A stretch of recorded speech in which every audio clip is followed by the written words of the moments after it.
Well, blessings to you all and good evening. I'm Dr. Stephen Pigeon here with Sefer Academy Production. Tonight, we're going to be discussing 9/11, the prophecy of the coming affliction. And I just want to thank you all for joining us here tonight. It's my great blessing to be able to do these presentations and to be with you all. And I really thank you for participating with us in the chat. And for those of you that are viewing, I want to thank you all for being here as well. This broadcast, of course, is courtesy of Sefer Publishing Group, www.sefer.net, and all the citations taken and used during this program are from the Sefer Millennium Edition, now available in large print as well at www.sefer.net. So thank you guys for being here. And tonight is going to be, well, it's going to be a little bit heavy, I guess would be one way to put it. I've been kind of teaching on this subject for a long time, since about 2007. And there's a lot more involved now. And of course, a lot more factual data has come to the table as we look at the condition of the world right now. Many of you, I think, have an expectation that there are things that are kind of out of control around us, if you will. We look out at the world and we see all kinds of things that are completely different from what they were just even a few months ago. We know that we have seen, for instance, in many people's lives, the price of gasoline has gone through the roof, as has the price of heating fuel and now electricity. And because of this, we're seeing things that are really inordinate in our own lives. We're also seeing a huge spike in the cost of food and the availability of food, and supply chains dwindling. And so one question that I think every student, every scholar is going to have on their heart and on their mind, is there something in Scripture that speaks to any of this?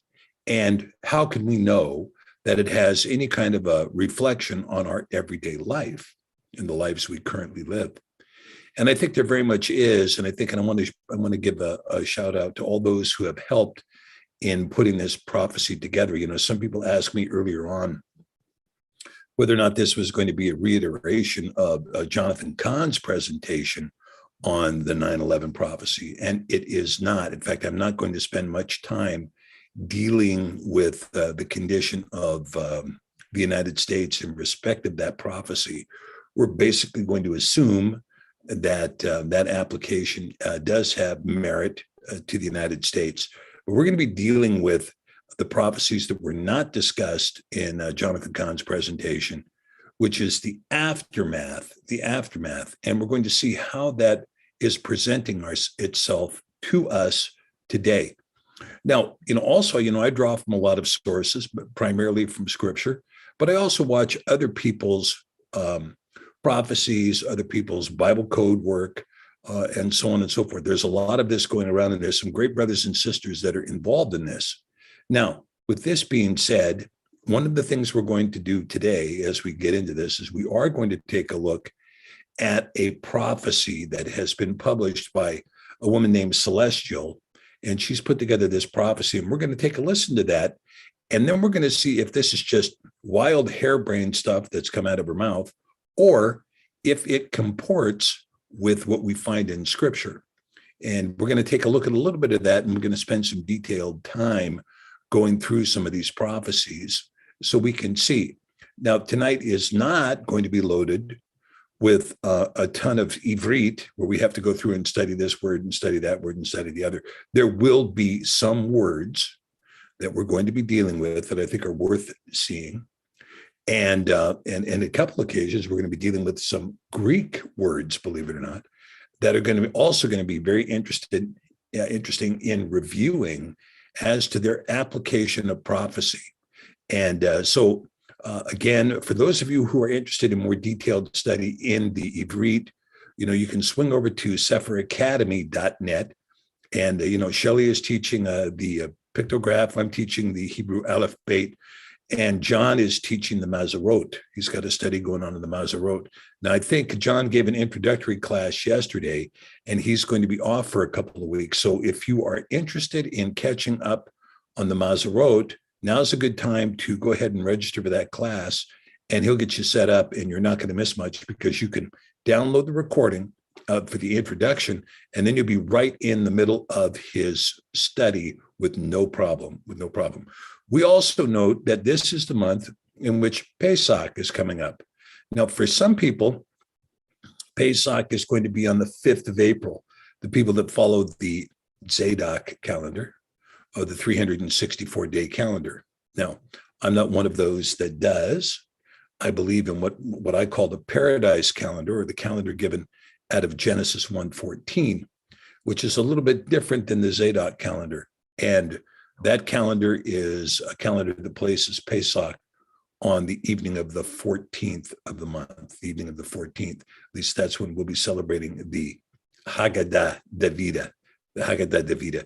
And this discussion now, every year that goes on, we have a little closer tie to, I think, a more accurate encapsulation of Pesach and what was done at the Last Supper as part of our mechanism, as part of believers. We do have that Haggadah available as a download on Sefer.net. So if you are alone or you're with a small group and you want to be able to celebrate the Pesach with that Haggadah, there is a video associated with it, and the Haggadah itself is available for download if you want to use that. So all of those tools are there. Now, speaking of downloads, if you ever get a chance to visit the Sefer website, we have a bunch of cool downloads. And for some people, they're very instrumental. For instance, we have a Hebrew copy of the book of Jasher that's available as a free download. We have, and additionally, we just recently added Ezekiel in its proper order, Yekeskel, because we know that the book of Ezekiel is out of order when you read it in scripture. It's been out of order since 110 AD.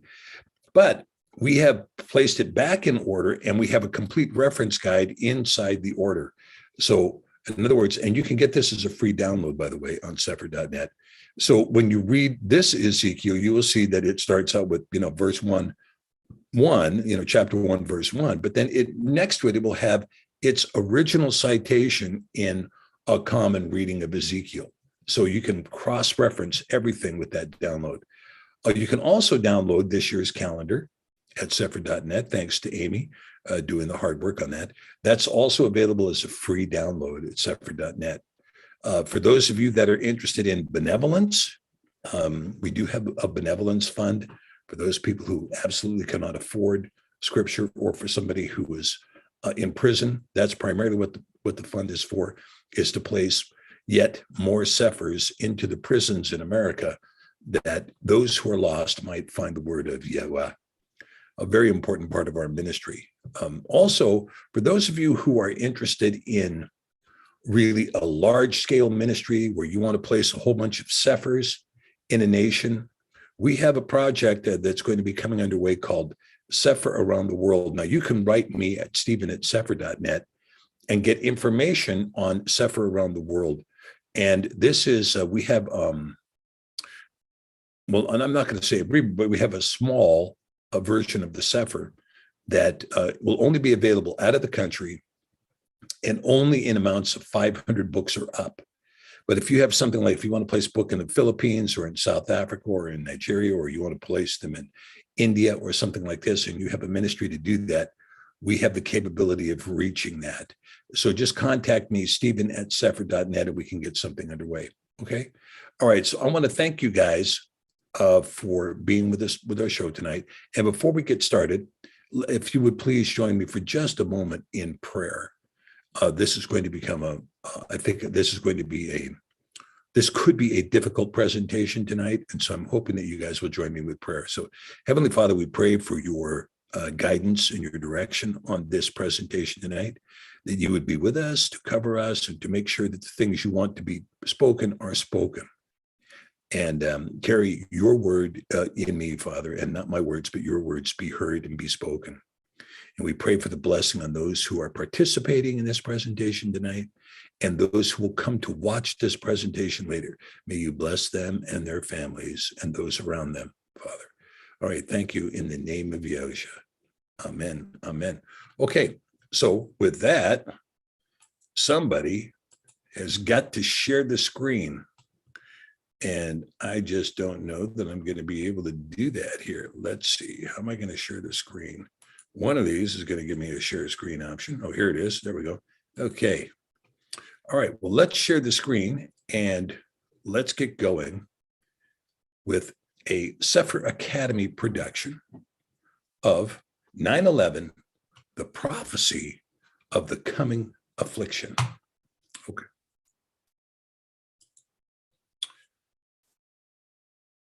The prophecy of the coming affliction. Now this, before we get started, because we are dealing with 9/11, I want to make sure that we make note of the memory of those who lost their lives on 9/11, 2001, many of whom were first responders who had gone, who risked their lives to save the lives of others and ended up giving their own life at the bottom of crashing towers. And so blessed are they that mourn, for they shall be comforted. Yahuah 5:4. Okay. So we're going to begin with, first of all, a prophecy that is becoming more and more relevant. Okay. And this is added Kizeon of Revelation, chapter 6, verse 3 and 4. And when he had opened the second seal, I heard the second beast say, "Come and see." And there went out another horse that was red. And power was given to him that sat thereon to take peace from the earth, and that they should kill one another. And there was given unto him a great sword. Okay, well, here we go. We have this prophecy here sitting in front of us. And this prophecy, prior to this event in Ukraine, there were, skirmishes going on around the world for sure, but there was not the preeminence of impending worldwide war and that we have now, right? Because this passage here tells us, and it tells us very clearly here, it says, oh yeah, this is going to take peace from the whole earth. See, not just a country, but this red horse is going to take peace from the earth, that everyone on earth should kill one another. And there was given unto him, as the English interpretation says, a great sword. In Greek, however, we have this makaira, megale. Okay, makaira, megale. All right, so let's look at this. Megale, this is a feminine adjective meaning big. Okay, but also feared exceedingly, great, high, large, loud even, mighty or strong. And this business of makaira here, this is a feminine noun meaning knife or a dirk, Okay, figuratively, war. Okay, yeah, it can imply war or judicial punishment even, or can be interpreted as sword. But what is a dirk? What is a dirk? A dirk is a dagger, a stabbing weapon, a dagger, or a very short curved cutlass. Okay, all right. All right, now let's see if we have something that does that. Dirk, a dagger, a stabbing weapon, a dagger, a very short curved cutlass. Well, in the world, there is this weapon that has been developed. It's called the KH-47M2, or in Russian, the kinzal. Now, Russian, that Russian word right there is Russian for dagger. It's the Russian word for dagger, kinzal. And this is what? Well, this is a nuclear capable, hypersonic, aeroballistic air-to-surface missile. It has a claimed range of more than 2,000 kilometers. Now, we're going to see what that looks like, that range, 2,000 kilometers. And an ability to perform evasive maneuvers, at every stage of its flight, traveling at Mach 12. Mach 12, right? Mach 12 is 7,200 miles an hour, or faster, right? Right in that range. So Mach 12 is faster than anything that can possibly shoot it down. It has a very quick delivery speed. And in fact, it can reach its 2,000 kilometers in 7 minutes at that speed, 7 minutes. It can carry both conventional and nuclear warheads and can be launched from the Tu-22M3 bombers or the MiG-31s, the interceptors. It's been deployed at air bases in Russia's southern military district and western military district. Now, the western district is the one we're going to talk about where it's been deployed. The Kinzhal entered service in December 2017 and is one of six new Russian strategic weapons. Oh, they got 6. They got 5 others besides this thing. But we know that this one is the dagger. And we also know it is a mighty dagger because it can deliver a 75 kiloton warhead. That would be 6 times more powerful than the bomb that destroyed Hiroshima or Nagasaki. 6 times more powerful, at least 6 times more powerful. And it can be deployed in 2,000 miles, virtually unstoppable at Mach 12. And so it has 7 minutes from, touch off to touchdown, right? Okay. Or the Kinzhal, the dagger. All right. Now, some of these weapons, by the way, have been used by Russia with non-nuclear bombs on board, conventional weapons. For instance, they were used outside of Lviv, Ukraine, when the United States moved in $400 million worth of armament to arm the Ukrainian army. And they also shipped in about 400 mercenaries who came across the Polish border to help distribute these arms and to fight the Russian army. And unfortunately, the mercenaries picked up their cell phones and used them, and the Russians were listening. And so the Russians spotted British area codes, the 44 number that highlights the British number. When they saw the 44, they knew exactly where they were, and they put 21 of these conventionally armed Kinzhals into the region, destroying the $400 million worth of arms and killing 367 mercenaries in one shot.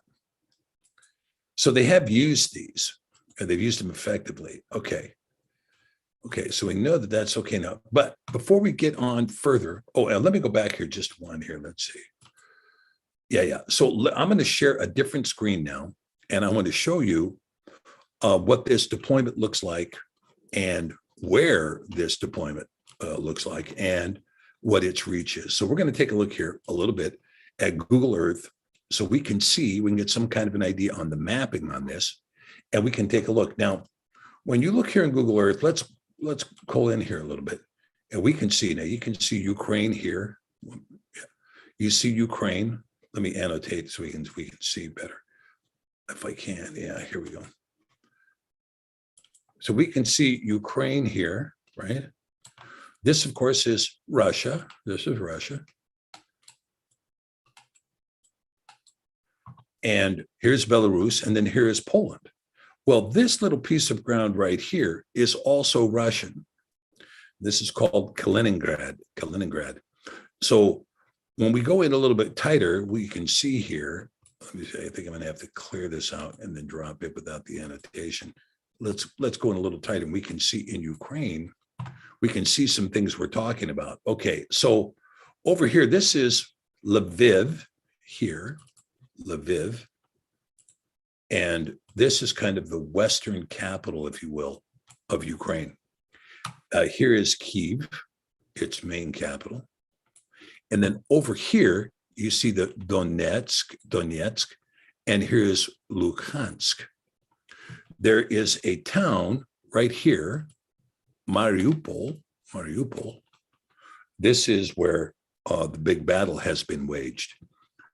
Shel Wagner and I were talking the other day about this location of Atlantis, this ancient city, and these location of pyramids. So all that was down here in this area called Kerch. Okay, this is called Kerch. But in this area here, we see that what has taken place now is that Russia has essentially secured all of this turf like this. That's basically all in Russian hands. This is Crimea here, Crimea, or as the Russians call it, Crimea here. And so the Russians have essentially isolated Ukraine from being able to have any water access to the Sea of Azov, here, Azov, or to the Black Sea, which is here, the Black Sea. Okay. So we see this is kind of what this looks like. Now, I'm going to pull back out here and we're going to go and look over here. Now you can see this little turf of ground right here. You can see when you look at its name, you can see that it is both in English, Kaliningrad, and also spelled in the Cyrillic, Kaliningrad. Well, why is this spelled in the Cyrillic? Because this is Russian territory. This is Russian, okay? And it is isolated from Russia by Lithuania, Belarus over here, and Poland here. There's no reaching Russia, even though Belarus now has become part of Russia. They have joined Russia. So here's Kaliningrad. Now this Kaliningrad, this town right here, and let's have some fun here. Let's go into Kaliningrad. Let's just go look here just a minute. This is one of the things I shouldn't be doing this because I like Google Earth too much, really. But let's take a look. You go into Kaliningrad. Now you see Kaliningrad here. This town used to be called Königsberg, and it used to be part of the Prussian Empire. And if you look, you can see it's on a bay here. You see this bay that runs through here. And at the other side of the bay is a very familiar city here. Okay, not Elbleg, but out here is the city of Gdansk. Now, Gdansk during World War II was known as Danzig. This was Danzig, and it was kind of a separate nation. A lot of Jews went there to escape the persecution in both Poland and in Germany. They went to Gdansk. It was a free city. Danzig, it was called at that time. And of course, its counterpart, Danzig here in Poland, and Königsberg or Kaliningrad here. Now, one way that you can kind of tell, if you look at these cities, you can get a real good idea of what's going on by looking at the dominant churches in the city. If you see a Lutheran church, for instance, as you do in Latvia, Lithuania, and Estonia, you can see that it is the Western Christian church, affiliated with Rome, that is the dominant cultural norm, if you will, in the faith in those nations, as compared to finding Orthodox cathedrals like you do in Kyiv, like you do in Minsk, okay? So Danzig and Kaliningrad. Now let's pull back out here because we're going to be able to, with the help of Google Earth, we're going to be able to see very clearly from Kaliningrad what is the range of a Kinzhal missile, the dagger. How far can it go? 2,000 kilometers. So I've got this fixed on kilometers. And let's see. Well, here's Kaliningrad to, yeah, looks like we can reach Galway, or just about. Yeah, we can pretty much reach Galway, which means we can hit Dublin and every point of Great Britain. We can also hit, with these missiles from Kaliningrad, every point in Norway, Sweden, and in Finland. We can also, look at this, even to the French-Spanish border is only 1,890 kilometers. So you can see that these missiles have the capability of striking all of France, all of Belgium, all of the Netherlands, all of Denmark, all of the United Kingdom, all of Italy, even down here. You might even be able to get Palermo in Switzerland, or in Sicily. You see, that's 1,999 miles, right, to Palermo. But all of Greece, most of Turkey, you can certainly reach Ankara, you can certainly reach Istanbul. This is out of Kaliningrad. That's out of Kaliningrad. If you were to go out of the South Caspian Sea, also under the Russian control, well, look at this, easily reaching any point in Israel. You see, any point in Israel from the South Caspian Sea. So I wanted to show you that so you could see the range of this dagger that is in the hands of the Red Army. That's in the hands of the Red Army. Okay, so let's go back and we'll screen share again. Let's go back to our presentation here. Let's go here to this one. There we go. Okay, so that's the dagger. So we've seen this now, the Kinzhal, its range and its effectiveness and what it can do. Okay, very important weapon. And prophesied as part of the Red Horse. Remember that the Russian army, and even to this day, of course, it flies under the red, white, and blue flag now. Although some of the tanks in Ukraine have sported the old Soviet flag, the very flag that was used to assert Russian control of the Reichstag in Berlin following the collapse of Germany following World War II. However, the army forever was known in Russia as Krasnaya Armia, or Red Army. So there's a reason why it's called the Red Horse, right? We see this now. But keep in mind that this Red Horse here is as a result of Yah's doing. Okay, so before we continue into these prophecies, I want you to consider this prophecy that shows up in Jeremiah 50, verse 33 and 34. Thus says Yahweh Sebaot, the children of Yasharel and the children of Yehuda, that's two houses, were oppressed together, and all that took them captives held them fast. They refused to let them go. No, I'm just going to say this. I mean, this is where we are right now. We have governors in the various 50 states who refuse to let you go. You say to yourself, look, I don't want to live under a failed mask mandate. I don't want to live under a failed social distancing mandate and lockdown mandate. And I most assuredly do not want to be mandated to inject myself with a snake bite, a venomous snake bite.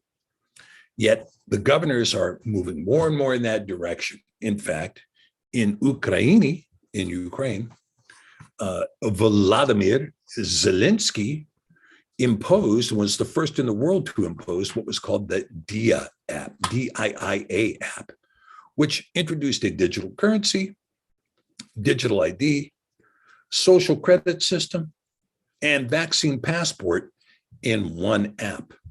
Of course, this is the goal and the direction of the Great Reset that has been proposed by Klaus Schwab in the World Economic Forum in the spirit of the Third or Fourth Reich, depending on how you count. Okay. And so those who are under the leadership of the Reich, which is now imposed in all of the Western world, you can't escape this. You are held captive. Ask those who live in Australia if they're being held captive. Ask those who live in Canada if they're being held captive. Even those of you who live in the UK, even though Boris Johnson has ended the mandates and so on, we're still not completely clear of the idea of a social credit system, of a digital currency, etc., coming to impose the will of the government upon your ability to eat, your ability to be mobile, your ability to communicate, your ability to raise a family. So you can see here that what we're seeing is that we have not been let go. We are still captive. And our governments refuse to let us go. But our Redeemer is strong. Yahuah Sebaot is his name. He shall throughly plead their cause, that he may give rest to their land. Now look at this, may give rest to the land and disquiet the inhabitants of Babel. Well, you might say to yourself, well, that's a good thing. Well, is it? All right. So what we're going to do is we're going to take a look at some points of view from this prophecy of celestial. And her prophecy is called "The Russians Will Take America: A Prophecy of Invasion, Russia, and China and Captivity." Now, this was actually from 2021, but we're going to, let me see if I can get my mouse over. Come on, mousey, here we go. I'm going to see if I can find this, and we're going to go up to this prophecy. Well, I don't know if I can find this video or not. Let's see. Yeah, here it is. Okay, so we're going to take a look. I'm going to advance some of this prophecy here. I hope you guys can see this screen okay. Let's see if we can fatten it out a little bit. I'm going to advance this so that we can listen to some of this prophecy. So the prophecy actually begins at 20 minutes in. So we're going to listen to this, just some excerpts, and I want to thank Celestial for doing this, making this available. But let's hear what she has to say. So I read the prophecy out. You might not be able to hear that. Can you hear that okay? Let me find out if somebody, if you can hear that. Can you hear it? Can you hear this? Can you guys hear this prophecy? Okay. I don't know. I need to know if you guys can hear it or not. And I'm waiting for a response. If somebody can put it in the chat if you can hear it. Okay, you can hear it. Okay, all right, good. Okay, so let's continue with it. The Russians are coming and they will take up the territory of America. They will take up the land, the sea, and the air. They will take control of the land mass, the sea channels, and all the airways of the United States. They will be Lord and master over America with complete and total control over everything, especially telecommunications and all forms of media. They will take over broadcasting across the nation, and they will speak their own things to America, and this nation will be desolate. A coup from within, says the Lord, an insurrection, and then America falls and becomes a slave to her enemy. Okay, so here we hear her say a coup from within, followed by an insurrection, right? Kind of interesting points, I think important points that she's bringing us to here. All right, let's finish. Let's hear to the end of this prophecy. This is the revelation of the Lord Jesus Christ. Okay, now let's continue because she has another word here where she is going to say something in terms of Yah's specific direction. Yah's specific direction to the Russians. Now listen to this. And they still were not full. America was at that meal, but she was utterly clueless that she was the meal being served to these two nations. It's called Dinner at the UN.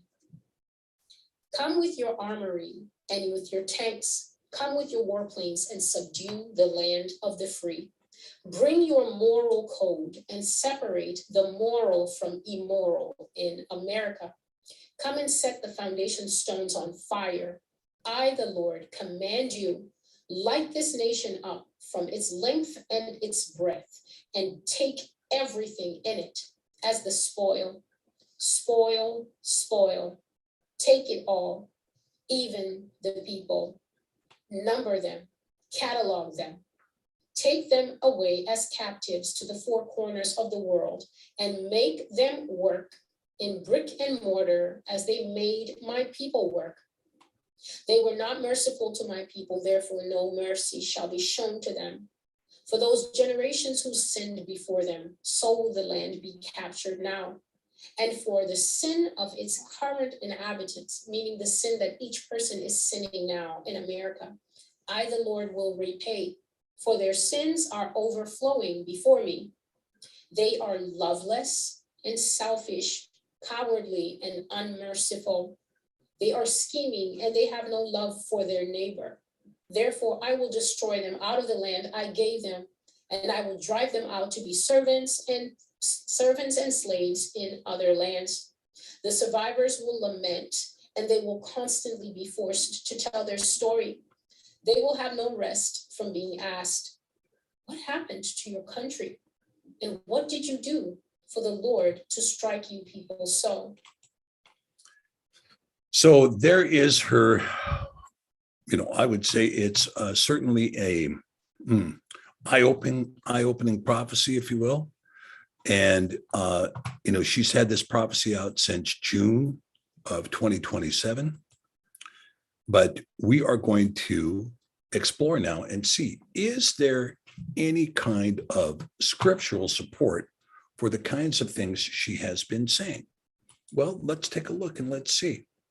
So we're going to begin here, pick up where we left off in Jeremiah in chapter 50, because I think this is illustrative of where we're headed.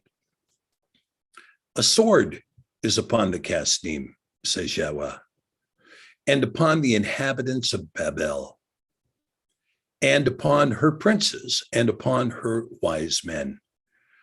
A sword is upon the liars. What? Liars in Babylon? Surely you jest. The sword is upon the liars, and they shall dote. A sword is upon her mighty men, and they shall be dismayed. A sword is upon their horses and upon their chariots and upon all the mingled people that are in the midst of her. Now, see, this gives you an indication of who we're talking about. We're talking about a nation that has many people mingled within, and they shall become as women. Oh, well, let's see. Who just got Woman of the Year this year? It was a trans man.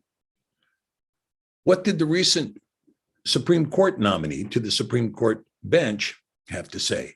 Can you define women? I'm not a biologist. I can't define women. Why not? Because our men are becoming women. Therefore, a sword is upon her treasures, and they shall be robbed. Now, I can tell you that a sword very much is upon our treasures, even though there are many economists that are out there saying, oh, well, the United States dollar is still going to survive. It's still going to be the dominant currency, although the petrodollar has ended effective today because Vladimir Putin did, in fact, sign into law that only people who are willing to buy natural gas with rubles or oil or wheat or anything else from Russia, they're going to have to buy it with rubles. They can't buy it with euros or dollars. And their reasoning is, of course, consistent with what they face, which is that anybody who uses dollars or euros to buy from Putin, that money will be seized by the United States as part of its sanction regime. Okay, so they have imposed the ruble. Now, one of the first groups to capitulate and buy rubles is none other than the Vatican, which shipped 10 million euros into Moscow and bought 10 million euros worth of rubles so that the Vatican could have natural gas to keep the Vatican going. Germany and France are saying, forget it, we're not going to do it. You can forget it, we're not going to do it. And so as a consequence, I was speaking with a friend in Britain today. She said that they were just given notice that the cost of gas and electricity in Britain is going up 54%, 54%, or as we used to say, half again as much. You're going to pay half again as much for the same stuff you used last month. A 54% increase in the price of heating and the price of electricity in Britain. Now, those increases are much higher in Europe, and the entirety of the German industrial complex has warned the nation of Germany that they're going to be shutting down everything.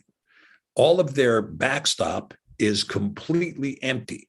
The United States is talking about shipping in 15 million cubic feet to backstop, to supply Europe in the short term. But Russia says, well, that's interesting because we used to export 155 million cubic feet of natural gas a month into Europe.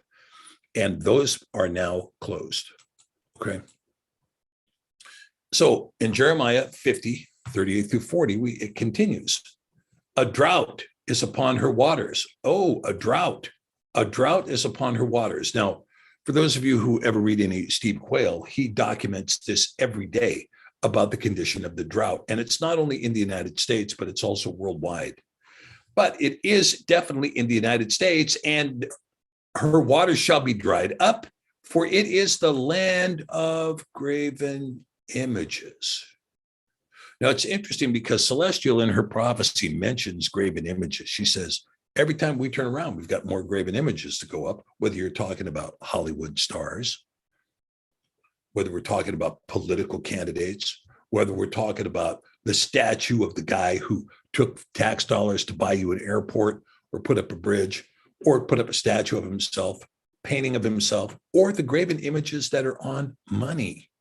Remember that when Mashiach says, give unto Caesar that which is Caesar's, because Caesar had created a fiat currency with his engraved image on the currency. It was a graven image of Caesar on this fiat currency. Give that unto Caesar. Real currency has always been gold and silver, precious jewels, and so forth. That's always been real currency. It's always been Yah's currency, and it doesn't belong to Caesar. And of course, the instant Caesar or the king or the president or the prime minister or whoever, the czar, as soon as they create a currency, the next thing that comes with it is a tax. I'm going to give you this in order for you to do business, and then we're going to criminalize Yah's currency, and then you're going to give me a chunk of every dollar that you spend because I got to have my kickback from it, right? They are mad upon their idols. Oh, they are mad. Now, you don't think that they're mad upon their idols? Okay. I had the displeasure of going down Facebook earlier today, and about half the posts were all about Will Smith and Chris Rock. Now, you know that whole event was paid for by Pfizer, right? It was all paid for by Pfizer. And the ultimate conclusion is Will Smith's wife would not have her problem if she had Pfizer pharmaceuticals, which everything would be better. And of course, the main pitch is now both Pfizer and Moderna are advertising their great pharmaceutical solution to AIDS. We have a pharmaceutical solution for AIDS. Why do we have this pharmaceutical solution now? Because guess what? That's what the jab, that's what the snake bite causes, particularly the third booster. Therefore, the wild beasts of the desert. Now, in this case here, you're talking about not animals, but rather pagans. The pagans of the desert, along with the pagans of the islands, they're all going to move into Babylon. And the owls, another group of pagans, shall dwell therein. And it's not going to be inhabited forever. Neither will it be dwelt in from generation to generation. Because as Elohim overthrew Sodom and Gomorrah and its neighbor cities, says Yahuah, so shall no man abide there, neither shall any son of Adam dwell therein. Heavy, heavy, heavy judgment. Okay, well, let's see. Now, it's going to continue in Jeremiah 50.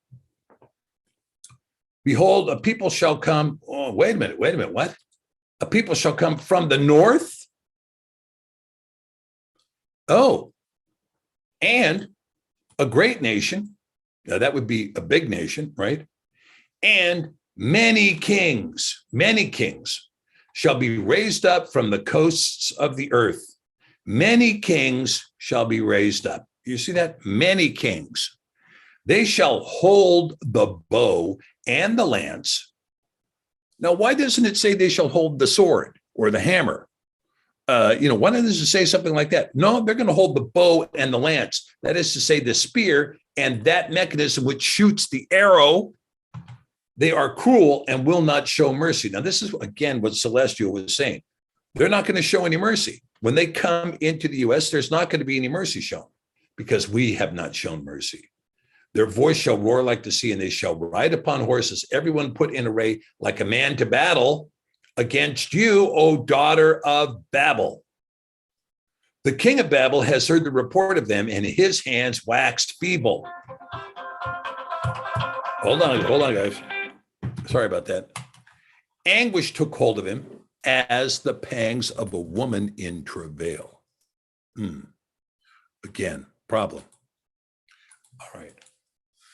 All right. Now, we're going to continue here. We're going to get farther and farther into this prophecy.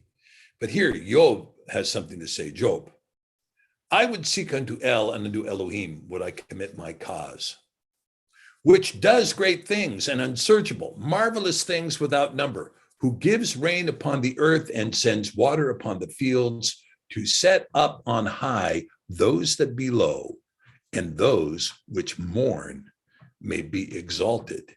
to safety.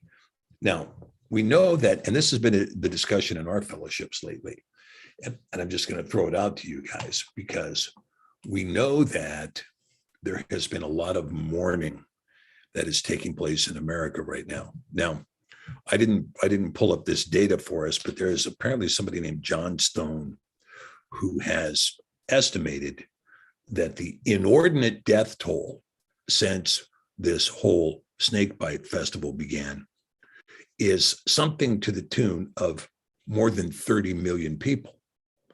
There are now 16.5 million vacant homes in the United States, and people are suddenly dying.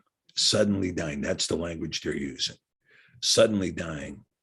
And not to mention, I mean, when we talk about the sudden deaths that are proximal to the snake bite, you can see heart attacks, you can see pericarditis, myocarditis, but you can also see the exacerbation of pre-existing conditions like cancer.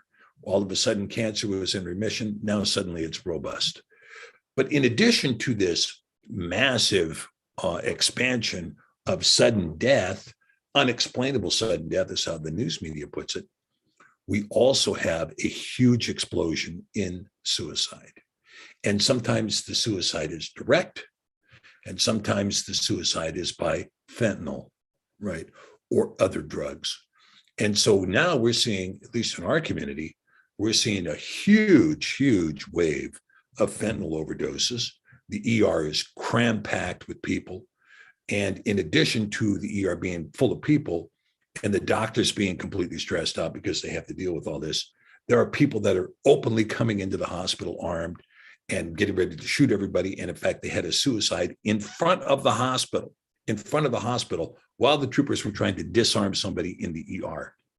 So you can begin to see that we're seeing a lot of trouble, and people are losing people that they know right and left, friends, family, longtime associates, people they used to know, et cetera, et cetera.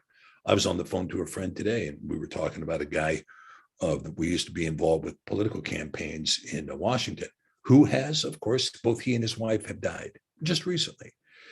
So, now we're always updating because we don't know who has survived and who hasn't. But in Job and in Matthew, we saw it in the opening phrase, blessed are those who mourn, for they shall be comforted. That as we mourn the loss of those around us, keep in mind that Yah will set on high those that are low, and those which mourn will be exalted to safety. They will be exalted to safety. That's Job chapter 5, verses 8 through 11. All right, let's continue here. Okay, so we're going to continue in this same chapter, and let's see what is being said.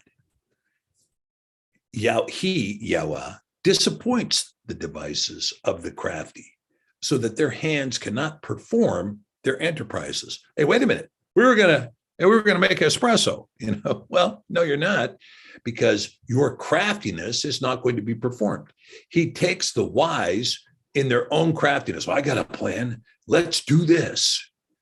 Well, no, you're not going to do this, because that's not going to happen. Okay, hold on. Let's see if I can get my annotation bar here. Come on, baby. You can come on. There we go. Okay, and so we can see they're not going to perform their enterprises. He takes the wise in their own craftiness, and the counsel of the froward is carried headlong. Oh, that's what your plan is here. Let's just carry it right. Let's use a little judo move on you and use your own momentum against you. They meet with darkness in the daytime, and they grope in the noonday as in the night. Yeah, but he saves the poor from the sword. He saves the poor from the sword, from their mouth, and from the hand of the mighty. So the poor has hope, and iniquity stops her mouth. Important point. Okay. But what of the actions of the leaders of America? Can we find our leaders in Scripture? Yes, indeed, we can. So we start with this prophecy. Of course, it was brought out by Jonathan Cahn, but we're going to see it here. Here on September 13th, 2001, Tom Daschle, who was the United States Senate Majority Leader, gave this statement to Congress, and it's in the congressional record. The bricks have fallen down, but we will rebuild with dressed stone. The fig trees have been felled, but we will replace them with cedars. Okay, operative phrase here, we will rebuild, okay? Build back better, okay? Now, John Edwards, on September 11th, 2004, quoted as saying in an address to the Congressional Black Caucus, the bricks have fallen, but we will build with dressed stones. We will build better. The sycamores have been cut down, but we will put cedars in their place. Okay. These are our leaders written into the congressional record and adopted by United States as official policy. Let's make America great again. Let's build back better. We're not going to take this. We're going to build an even better tower. We're not going to put up with this. We're going to come back even stronger, right? So what does it say in Amos? Thank you, Shel, for bringing this up the other day. I know you were inspired by the Ruach HaKodesh when this was given to us. But I'm going to go through it here because it's part of this prophecy. Woe to them that are at ease in Zion and trust in the mountain of Shamron, which are named who? Chief of the nations.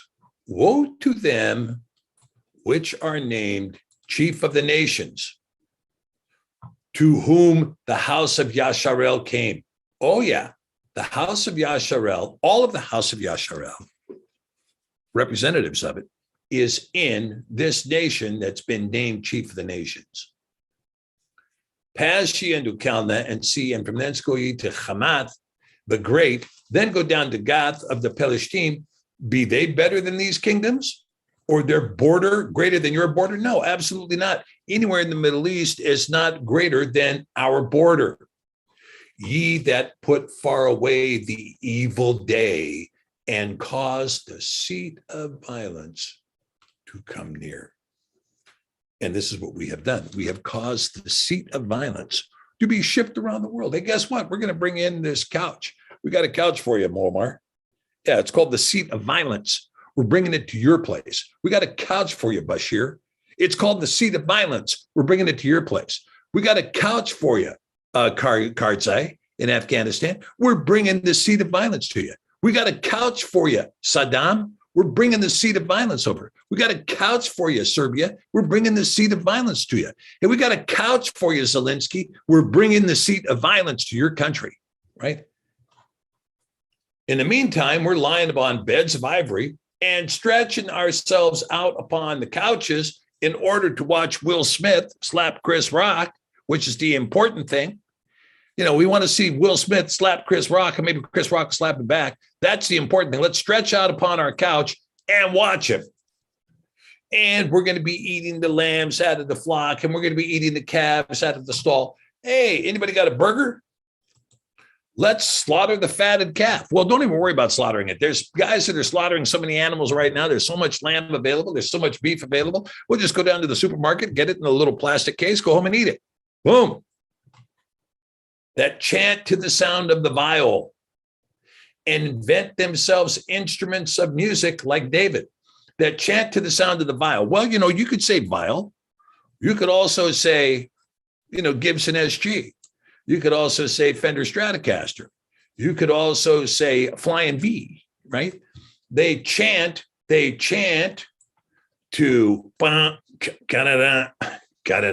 let's chant to that, right? Let's chant to our favorite song and invent new instruments of music like David did. That drink wine in bowls. Oh, well, who could that be? Well, I don't know, but I can tell you that was, I forget when it was, maybe 10 years ago. Australia had such a wine glut that it was said they could give a 10-ounce glass of wine to everyone on earth and still have plenty of wine left over, right? So wine now is available at every place. Oh, let's have California wine. Oh, let's have Washington wine. Oh, how about some New York wines? Out of the lake region, that's good wine. Let's have some Canadian ice wine, right? Oh, there's got to be a good French wine, a good Italian wine. We can drink it by the bowl. And we anoint ourselves with the chief ointments, but we are not grieved at all for the affliction of Joseph. Not at all. Who grieved over the United States staging chemical weapons attacks, gas attacks in Syria? That was well documented on videotape. Who grieved over that? No one. Who grieved over the cruise missiles we sent into Syria? No one. Who grieved over the cruise missiles we sent into Libya? No one. Who grieved over the refugees that were caused from that destruction? No one. Who grieved for the 100,000 civilians that were killed in Yugoslavia by American bombs? Humanitarian aid, we call it. That's bombing from 60,000 feet with no troops on the ground. Who grieved over that 100,000 dead? No one. Who's grieving over the 4 million displaced in Ukraine? No one. Who's grieving for the 14,000 Russians that were slaughtered in the Donbass on an ethnic cleansing campaign? No one. No one. No one in America. If that's not here, I didn't see it on TV. It doesn't exist. I'm not grieving. I'm not grieving. I didn't see it. I'm not grieving. Therefore,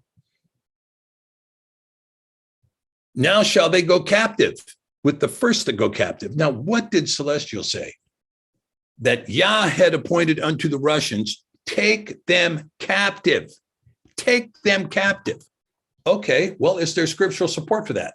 Oh, yeah. Now shall they go captive with the first to go captive, and the banquet of them that stretch themselves out shall be removed. When you're sitting there on your couch eating your potato chips, that whole banquet, that little fiesta right there, that one is going to be removed. Adonai Yahuah has sworn 7 oaths by himself. Says Yahuah, the Elohite Sevaot, I abhor the excellency of Yaakov. Hey, our stuff is great. Have you been down to the football stadium lately? Oh, that thing is appointed, better than anything Rome ever had. It's most excellent. And we have great palaces. What do we have? Well, we have the cupola of Ishtar on our palace, and it faces the obelisk of Nimrod. Oh, that palace. You see, look, just think about how beautiful Washington, D.C. is, or think about how beautiful Atlanta, Georgia is, or Denver, Colorado, or Olympia, Washington, or Sacramento, California, with its cupola and its obelisk, Oh, no, I don't like those. No, I hate those. Therefore will I deliver up the city with all that is therein. Coming to get you. And it shall come to pass that if there remains 10 men in one house, they shall die. And a man's uncle shall come in, take him up, and he that burns him to bring out the bones of the house. Well, I'm here to cremate everybody here because all 10 are dead in there. And shall say unto him that is by the sides of his house, is there any yet with you? You got anybody left? And he shall say, nope. Then he shall say, then hold your tongue. For we may not make mention of the name of Yahuah. We may not. For behold, Yahuah commands, and he will smite the great house with breaches and the little house with clefts. Now, here we see these, we've got a couple of two words, right? And the first word, breaches, reisisim, right here, reisisim, which means in ruins. And the little house with clefts, the word there is bekhim. Again, both of these are plural. And in this case, this is with fissures. So the big houses are going to be completely destroyed. They're going to ruins. And the little houses are all going to be cracked and unable to be lived in, right? Okay, we continue in the Amos prophecy. Shall horses run upon the rock? Will one plow there with oxen? You're going to plow on rock? For ye have turned judgment into gall, and the fruit of righteousness into hemlock. Ye which rejoice in a thing of nothingness, nothingness, which say, have we not taken to us horns by our own strength? I did it my way, right? But behold what? What's he saying? I will raise up against you a nation, O house of Yasharel, and they shall afflict you from the entering of Hamat unto the river of the wilderness. Consistent with Celestial's prophecy. All right. So we see now, when we get to this 9/11 focus of where we're going here with our discussion today, that this curse uttered by American leaders, here is the passage in in Yesha'yahu, chapter 9, beginning at verse 8. Adonai sent a word into Yaakov, and it has lighted upon Yasharel. And all the people shall know, even Ephraim and the inhabitant of Shamron, that say in the pride and the stoutness of heart, the bricks are fallen down, but we will build with hewn stones. The sycamores are cut down, but we will change them into cedars. Okay. We will build back better. We will make America great again. We will come back even stronger. We're going to completely rebuild and restructure because we're not going to take that.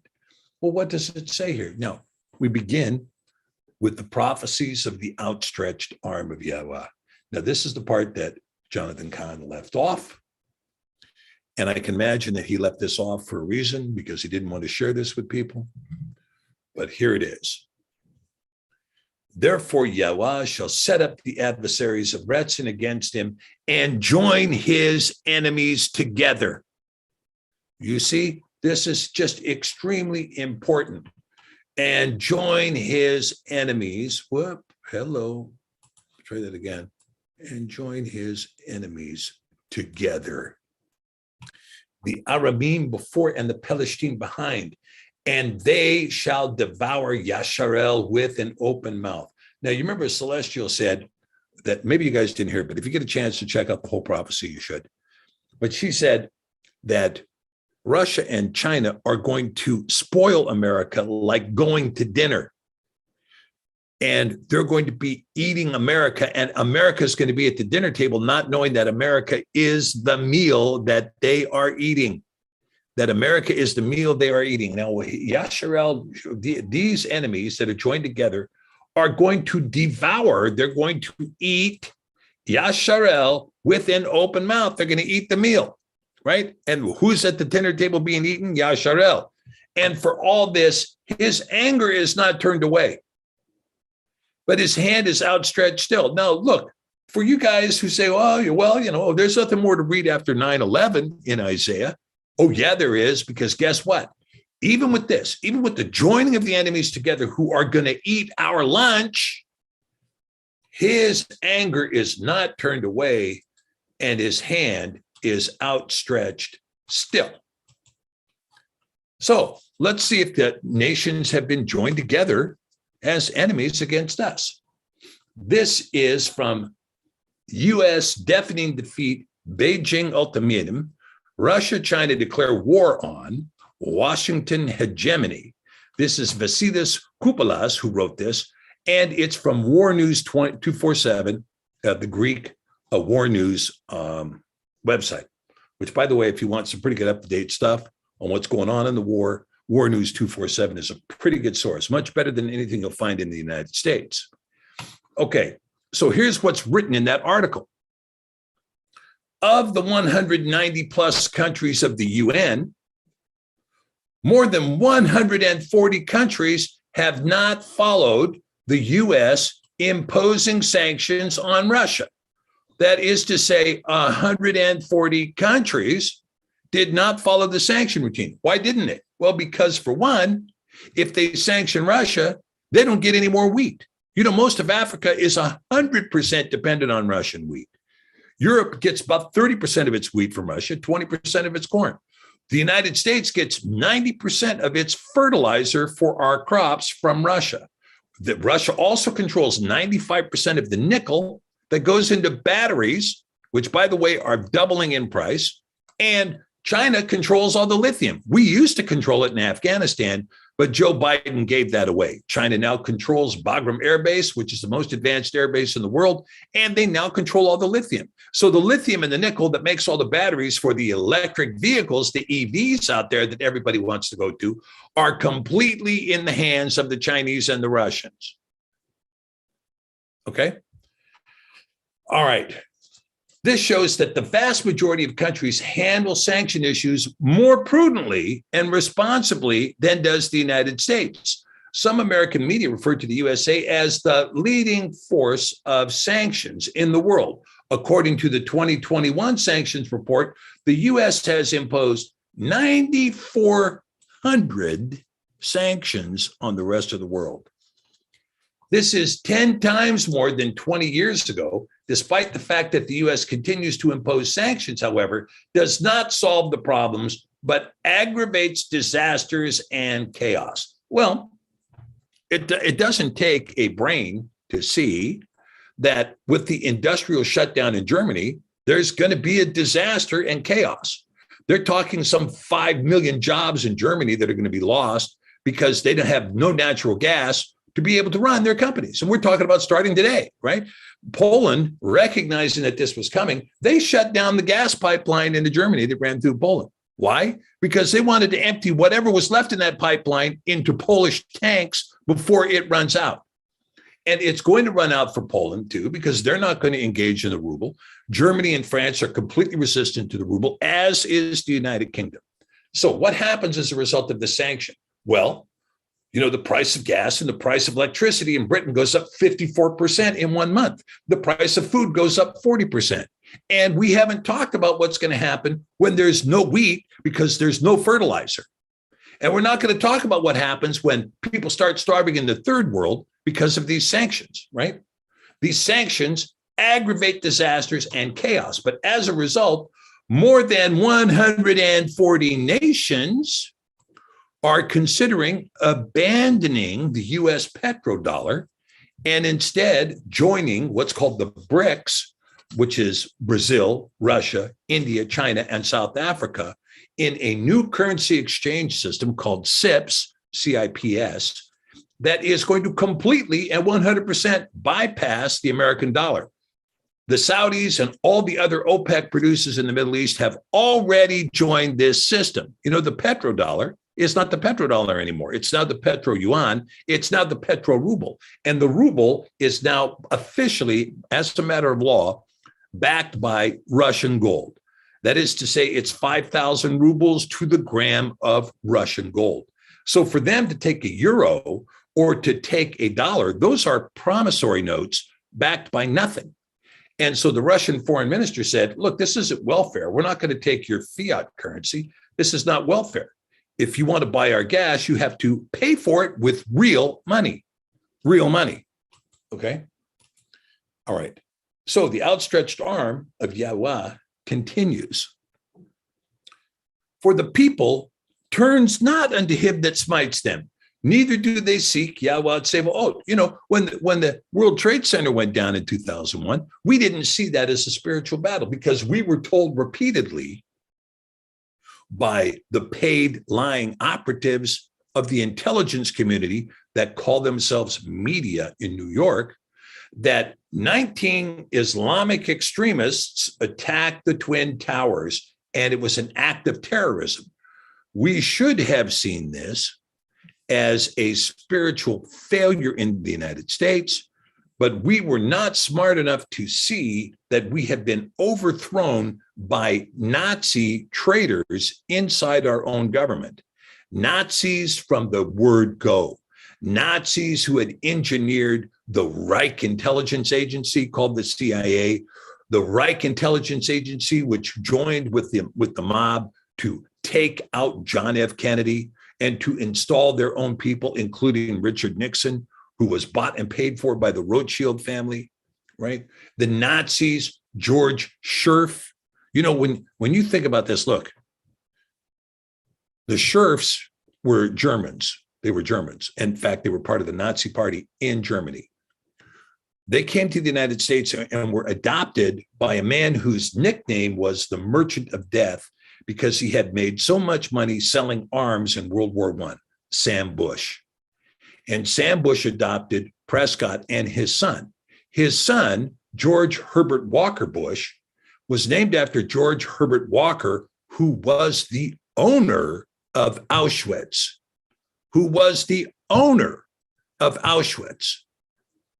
And these gentlemen proceeded to walk us down a path into the Fourth Reich, if you want to call it that. But we have been living under a Nazi regime since 1988. It's been full-blown Nazi regime. And it became very much in your face a Nazi regime in 2001, when, as a result of the Twin Towers going down on 9/11, George W. Scherf, alias Bush, signed the Patriot Act and created Homeland Security. Now, Homeland is something you might use if you're a German citizen and you're talking about the homeland. We in America never called America the homeland. That was a phrase reserved for the Reich. Did we look on him who smote us? Did we look on Yah who had allowed Nazis to rise up to rule over us? No, we didn't look on that. Did we seek Yahuah Tsevaot in 2001 for one weekend? And then everybody went back to sports. Everyone went back to lounging on their couch and eating the fatted calf. Everything's okay. We have lamb and beef we can eat. Everything's okay. We don't have to consider he who smote us. We don't have to consider that Yah was saying, wake up. Nope, we didn't do it. We did not do it. Well, as a result, Yahuah is going to cut off from Yasharel head and tail, branch and rush in one day, right? Ani hagafen, ata ha-netzarim. I am the vine, you are the branches, says Yahuah HaMashiach. Nope. The branch, the Chagafen, and the Netzarim, oh no, that's cut off. And the head and the tail are cut off. Well, who's the head? Well, that's the ancient and the honorable. We don't allow the ancient and the honorable anymore to do anything in this country. You're censored, shut up, you're canceled. Shut your mouth. You're not going along with the lie. We told you what the lie was. You need to repeat it. Repeat after me, the lie. Repeat after me. Lie, lie, lie, lie, lie, lie, lie. Now that's our narrative. You repeat it. You don't want to repeat it. You're canceled. We're canceling you. And don't ever try to emerge in any kind of leadership role in business or in politics or even in the community, because we'll cancel you there too. We've got our CIA guys in the media that can drum up all kinds of stuff on you and completely destroy you. If that is to say, if you can get past our censorship, when we put duct tape over your face and tie your hands behind your back, so you can only reiterate the lie. And if you don't reiterate the lie, well, then we'll just stomp on top of your post and say, our fact checkers have determined this guy's a lying blowhard. Cancel, cancel, cancel. Okay, well, you canceled. Now the ancient and the honorable, they're gone. Well, what about the prophet that teaches lies? What prophets would those be? Well, that's the prognosticators at the media, the ones who cast curses into your television all night long. They cast curses on you. They cast curses on your weather. They cast curses on your school system. They cast curses on your family. And they do this while they're lying like a rug. And the lie usually begins with the headline. The biggest lie they're going to tell you is the first thing that comes out of their mouth. And if you swallow that first thing, then all the other details are secondary, because the hook is in your jaw, and now the rest of the dialogue is setting it. This is why you shouldn't be listening to those guys at all, ever, never, never, You should never have them on. And when you happen to stumble into the airport and you see them on, go to the bathroom, go to a coffee shop, wander the halls, hang out at McDonald's and get a set of fries. Anything other than watching and listening to anything that comes out of their mouth ever. It's a witch's curse on you, every word that they say. Okay. Why? Why? The leaders of this people cause them to err. The leaders of this people cause them to err. And they that are led of them, you want to be led by our leaders? Go ahead. Guess what? Because you're going to be destroyed. Well, I choose to believe my governor. I choose to believe my state senator. I choose to believe my U.S. congressmen that have done absolutely nothing with Hunter Biden's laptop sitting in their hands. The fellow who fled the United States to Switzerland in order to keep his head on did the forensic audit on the laptop and discovered 110,000 more emails and contracts and agreements and 4 times as many pictures on the laptop that Hunter believed he had deleted. And he has since sent out copies of all of this to the government in London and to everybody on the Intelligence Committee in the U.S. Senate. And you can go ahead and name, if you will, the guys who have done something about all the criminal acts that are listed in that laptop. For the leaders of this people cause them to err, and those that are led by them are destroyed. Therefore, Adonai shall have no joy in their young men, neither shall he have mercy on their fatherless, the orphan, or the widow. For everyone is a hypocrite and an evildoer, and every mouth speaks folly. Well, I've got my own ideas about what happened here. If you guys would just pay attention to Q, you'd know that, well, the true president of the United States is coming back. And he's coming back on December 21st, January 6th, January 17th, January 21st, April 1st, August 15th, excuse me. And Hillary Clinton, of course, according to those guys, has been executed 9 times. Every mouth speaks folly, left and right. I know some of you guys don't want to hear this, but I'm just going to tell you point blank. There is one Mashiach, and it's Yahusha. There's no Mashiach on this earth. There's only one Mashiach, it's Yahusha. It's not someone else. And if you're looking for a human being to solve your issue, you're speaking folly. Do not speak folly, whether left or right. Do not speak folly, right? Everyone is a hypocrite and an evildoer. Every mouth speaks folly. And what does the passage say? For all this, his anger is not turned away, but his hand is stretched out still. Why? Well, for wickedness burns as the fire. Wickedness is burning all over the Western world now. It's wicked everywhere you turn. Did you know that some of the Ukrainian women who fled Ukraine and fled into Sweden fled back because they were getting raped as soon as they got into Sweden? Wickedness burns as the fire, and it's going to devour the briars and thorns, and shall kindle in the thickets of the forest, and they shall mount up like the lifting of smoke. Now, this phrase right here is telling you something even more than what we want to see, right? But the wickedness that is burning, I mean, you guys can see it right now. There's many, many videos of gangs busting into jewelry stores and stealing the whole thing, busting into stores and just emptying the shelves as they feel like it. And there's nobody to stop them because the wickedness is burning as a fire, and it's catching the briars and the thorns, and it's catching the thickets in the forest. This wickedness is going to continue to move through the inner cities. When I was coming home in the last week, and there was we were on the flight, and there was a fellow that was from Seattle sitting in front of me. And this guy was coming in from Montana. He was going to go visit Seattle. And this guy's telling him, well, you need to be careful. He says, what do you mean I need to be careful? He says, well, I wouldn't go downtown if I were you. Well, why not? Well, because Seattle has legalized drugs and they've legalized prostitution.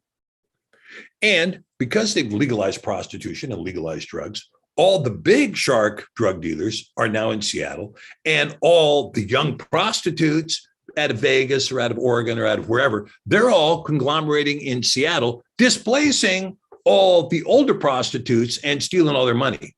So the pimps are in flat out shootouts in downtown, and the drug dealers are in flat out shootouts. And he said, while you're in the middle of that, there's no one to call. There's no cops to call because they've cut the funding. So, when we used to live there, we used to go to a Benaroya Hall, which is it was a beautiful theater, a performing arts theater that was done exclusively to present the Seattle Symphony. Acoustically very sound, great building. And now you wouldn't dare go into that building. There are at least 200 homeless people living on the sidewalk right in front of the building. So there is trash and filth. And of course, there's the bubonic plague, there's typhus, there's hepatitis, there's everything else you can imagine sitting there, plus a bunch of used needles that could be anywhere because they give out 60,000 needles a month in downtown Seattle. So what you're talking about is this city has been destroyed. It's been destroyed, and it's been destroyed by its dictatorial, unelected leaders, right? And these people have just destroyed the whole kit and caboodle. And you can see that the lawlessness has come, and the lawlessness has come, and the wickedness came with it. And the wickedness is devouring the briars and the thorns. It's kindling in the thickets, and it's mounting up like a lifted smoke. Everywhere you go, you see smoke. It's in the form of a homeless camp, but it's smoke. Oh, look, this beautiful view right here that used to overlook the park. Oh yeah, that's now a homeless camp.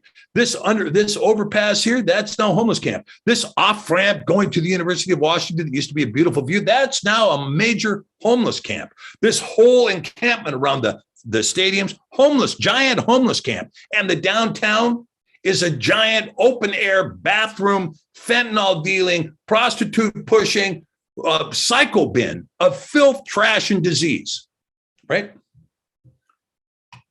Through the wrath of Yahuah and Yahusha is the land darkened. Well, I would say the land is being darkened. And the people shall be as the fuel of the fire. No man shall spare his brother. How many of these people used to be in a home? They used to have a house. But they don't have a house anymore. Why don't they have a house anymore? Because their house got taken away by a bunch of banksters driving up the value of houses so that they and their friends could make a big profit on their portfolio at the expense of everyone else who was trying to live. Oh, no living for you. You fell through the cracks. So I'm sorry. The rich need to get richer and the poor need to get poorer, and that excludes you, right? No man shall spare his brother. Oh, you're down there living on the floor now. You got a shopping cart with all your stuff left in it. Your dog's dead. Your wife's left you. Your kids won't talk to you. And your feet are freezing. Sorry, I'm not sparing you. You're the fuel of the fire. And he shall snatch on the right hand and be hungry, and shall eat on the left hand, and they shall not be satisfied. They shall every man eat the flesh of his own arm. Well, let me tell you something. This right here, every man shall eat the flesh of his own arm, is coming. When you take drought, and you guys have heard about this bird flu. Oh, we went out and took the PCR test that human beings won't take anymore because we know it's fake, fraudulent, and otherwise gives unreliable results. And we administered it to birds and determined, there's a bird that's got COVID.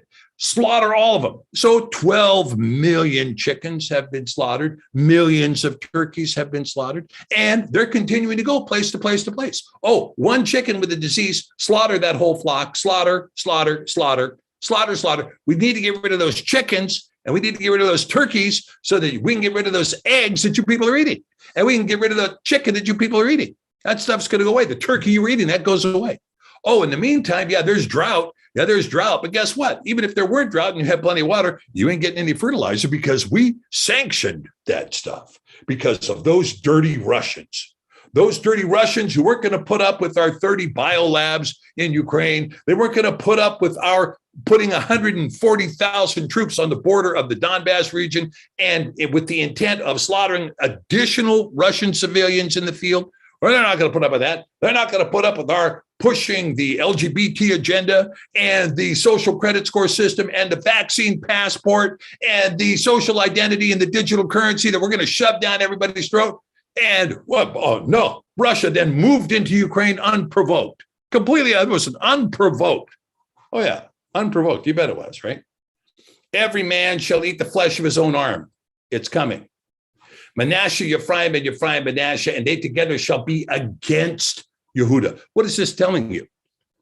It's telling you it doesn't make any difference if you're in brotherhood or you're in fellowship or anything else. When the food goes away, it's going to be pure anarchy, every man for himself. And then what does it say? For all of this, his anger is not turned away, but his hand is stretched out still. Okay, here's now, for those of you who want to stop in Isaiah 9 and say, well, that's enough for me. I've had enough prophecy there. I'm done. I'm finished. I'm going away. I don't want to hear anymore. Hey, give me a break. Well, we're not done. Even though this prophecy began at 9:11, Isaiah 9:11, it's going to continue into chapter 10. Now, this is very important for those of you who are lawmakers who think you are above the judgment of Yahweh. You're above the people who voted you in office. You're only accountable to the corporation that funded your political campaign.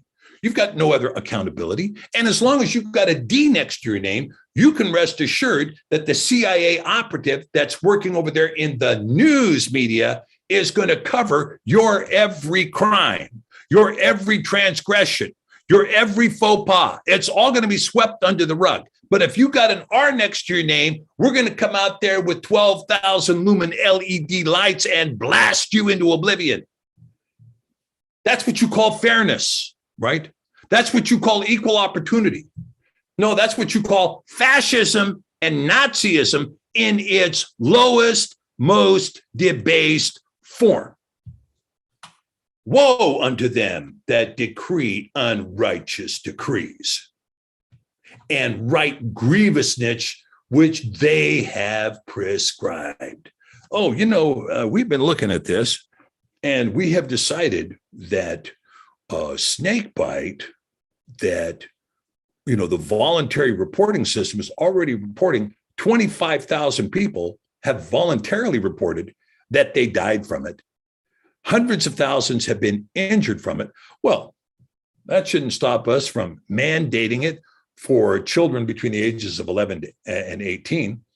Oh, yeah, sure, there's a few heart attacks. We've got some pharmaceuticals to deal with the heart attack issue and the blood clotting issue and the myocarditis and we've got that covered. So now that we've got that covered, we need to mandate it for the 5 to 11-year-olds. Let's mandate it for the 5 to 11-year-olds, and let's get rid of that pesky parental consent nonsense.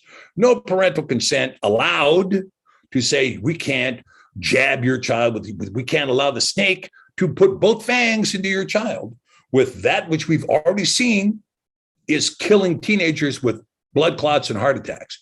Oh, well, don't worry, don't let those numbers upset you. Granted, we're lying about those numbers. Granted, we lied about the PCR test. Granted, we lied about the efficacy of the mask. Granted, we lied about the social lockdowns and their effectiveness. Granted, we lied that we didn't pay for this, gain of function. Granted, we lied about what patents we owned and how much of this was developed prior to anything being quote unquote released from Wuhan. Yeah, we did a lot of lying. Yeah, I'll grant you that. But we need to write these laws because if we don't, all of those members of Congress, which includes almost all of them, their stock portfolio will not increase in value when they're holding Pfizer and Moderna, who Moderna conveniently owned the patent when they finally isolated the virus. Guess what they found? It was a Moderna patented spike protein. Woe to you guys. you're writing unrighteous decrees, and you're writing grievousness, which you have prescribed. Okay, well, guess what? Yah has a specific word for you. For you. Here's a specific word. If you want to know what prophecy says about you, here's what it says about you. You write these unrighteous decrees in order to turn aside the needy from judgment, and you take away the right from the poor of my people, that widows may be their prey, and that they may rob the fatherless. And what will ye do in the day of visitation and in the desolation which shall come from far? What are you going to do? What are you going to do? To whom would ye flee for help? Don't think about going to Yahuah. You can keep your prayers in your mouth. Put some duct tape over it, buddy. And where will ye leave your glory? Without me, they shall bow down under the prisoners, and they shall fall under the slain. Okay? You're not just going to be taken prisoner. You're going to be stomped by the prisoners that you are joined with, and you're going to be under those mass burial graves. And guess what? Even for all of this, his anger is not turned away, and his hand is stretched out still. Now, here we're going to see what the prophecy has to do with what Celestial was saying. Ashur, the rod of my anger. Okay? And the staff in their hand is my indignation. The weapon, the staff that is being held by Ashur, is the rod of Yah's anger, and the staff in their hand is Yah's indignation. It's not their invention. It's not your invention. It's not the progress in motion. This is Yah's indignation. And I will send him. Yah will send him against who? A hypocritical nation. Against the people of my wrath will I give him a charge to take the spoil. Now, what did Celestial say? Spoil, spoil, spoil. I think she said it 4 or 5 times. Spoil, spoil, spoil. And to take the prey, and to tread them down like mire of the streets. Howbeit, Ashur, he doesn't mean that to do this. Neither does his heart intend to do this. Well, that's what I wanted to do. But it is in his heart to destroy and to cut off nations, and not just a few.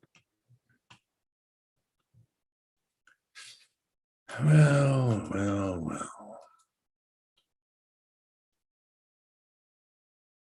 Now let's take a look at this word indignation. It's very interesting that we have this Yah's indignation, that this staff in the hand of this leader that he's going to raise up is going to be the rod of his anger, and the staff in his hand is the staff of his indignation. Okay, so in Yesha'yahu, Isaiah, if we go up to chapter 13, we find this. The burden of Babel. Oh, you see, we're back to talking about Babel again, which Yesha'yahu, the son of Amoz, did see. Lift ye up a banner upon the high mountain. Exalt the voice unto them. Shake the hand, that they may go into the gates of the nobles. I have commanded my sanctified ones. I have also commanded my mighty ones for my anger, even them that rejoice in my highness. Okay. So here we've got some very interesting stuff, because you're going to see Yah is distinguishing something, right? Lift up a banner upon the high mountain, a banner. Exalt the voice unto them. Shake the hand, that they may go into the gates of the nobles. I have commanded my sanctified ones. I have also called my mighty ones, for my anger, even them that rejoice in my highness. Okay.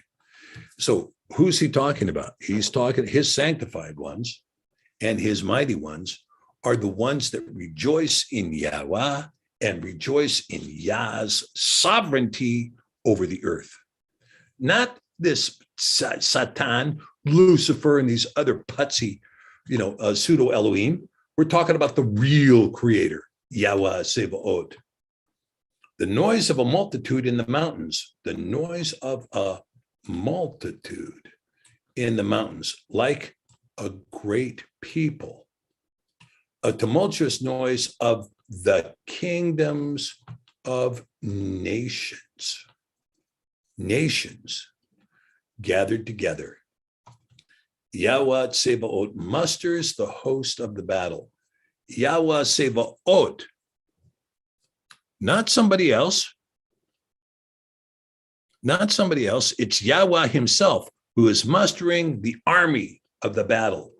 They come from where? A far country. They come from the very end of heaven. Even Yahuah and the weapons of his indignation to destroy the whole land. Now, we saw before that the weapons of his indignation are what? The weapons of his indignation are a staff in the hand of Ashur. All right. Well, guess what? Russia refers to its electromagnetic pulse weapon, its EMP, as the weapon of indignation.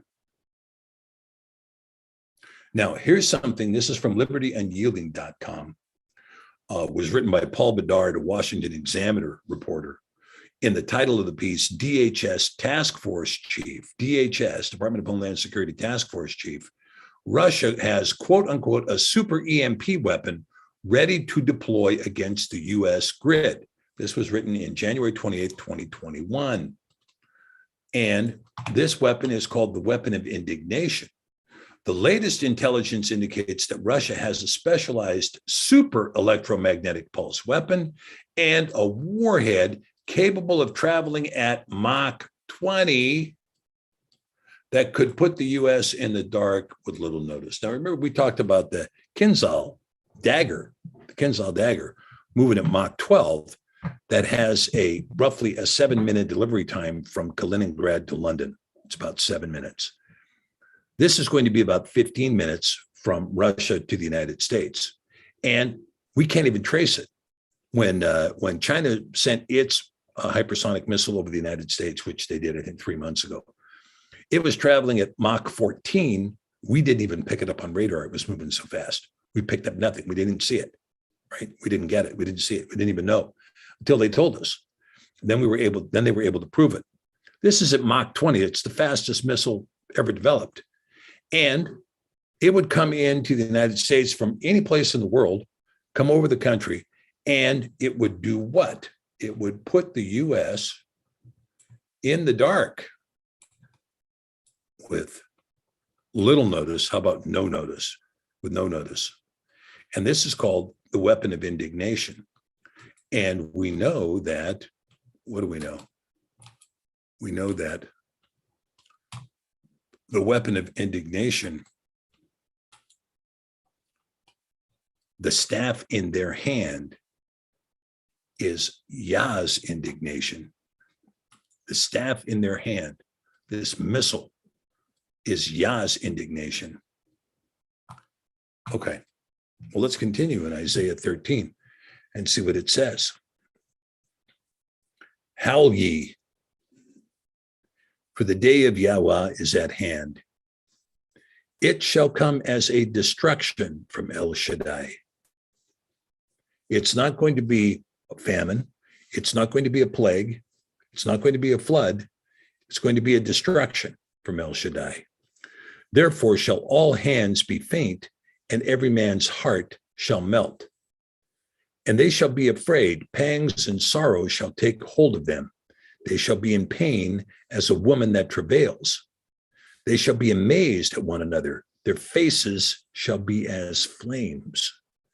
Behold, the day of Yahuah comes cruel, both with wrath and fierce anger, to lay the land desolate, and he shall destroy the sinners out of it. Continuing. For the stars of heaven and the constellations thereof shall not give their light, and the sun shall be darkened in his going forth, and the moon shall not cause her light to shine. Now, if you go back and you listen to that prophecy of Celestial, she has another prophecy called 3 Days of Darkness, where she saw this very thing right here. She saw this. Now, it's very interesting because the stars and the constellations shall not give their light, the sun shall be darkened, and the moon shall not cause her light to shine. Why not? Well, you can imagine if there were a nuclear winter, if there were a substantial number of nuclear weapons that went off, there would be so much debris in the atmosphere that you wouldn't see anything. And it could be as long as 3 days. I will punish the world for their evil and the wicked for their iniquity. I will cause the arrogancy of the proud to cease and will lay low the haughtiness of the terrible. I will make a man more precious than fine gold, even a man than the golden wedge of Ophir.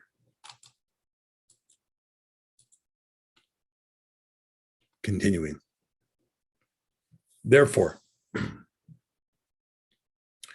I will shake the heavens, and the earth shall remove out of her place in the wrath of Yahuah Tsebaot in the day of his fierce anger.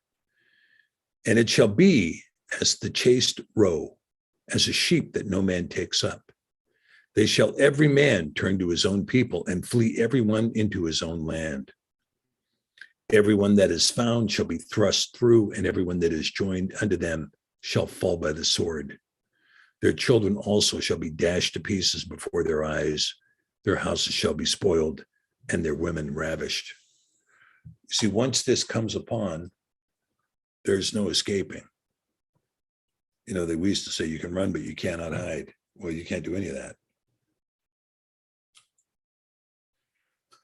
And finally, behold, I will stir up the Madai against them, which shall not regard silver, and as for gold, they shall not delight in it.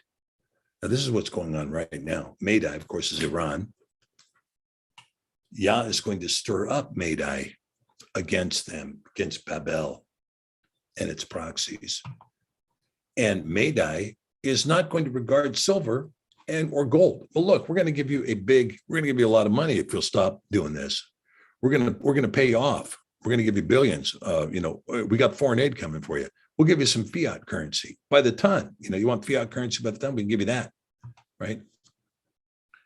And they're going to say, no, we're not interested. Their bows, which is that which shoots a missile or arrow, also shall dash the young men to pieces, and they shall have no pity on the fruit of the womb. Their eyes shall not spare children. Now, somebody had published, I forget what the name of the fellow is now, but he was broadcasting in London. And he published a video saying that there is a prophecy going around in the Islamic world that Israel is going to be destroyed by July 18th or something. I think that's the date of this year, but it's going to be destroyed by July 18th.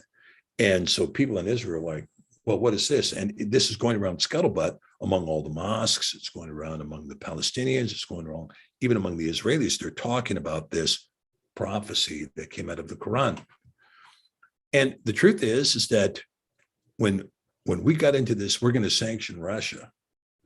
And then we got it, and of course, our president has called Putin a war criminal, a butcher, a murderer, and needs to be replaced. They need to be regime change in Russia. Well, obviously, that doesn't bode well for future diplomacy. And so then when the Americans and the Britons, when Russia said, we're going in here to denazify Ukraine and to demilitarize Ukraine and to take away the ability of Ukraine to become a NATO member. And NATO said, you shut your mouth, Putin. We're not going to listen to you. You don't make our decisions, blah, blah, blah. And so when Russia went in, NATO began to arm Ukraine with substantial amounts of arms. And when they started pouring arms and mercenaries into Ukraine, Russia said, well, that's it. And then, of course, Israel struck an Iranian drone base and virtually wiped out all the Iranian drones in like one shot.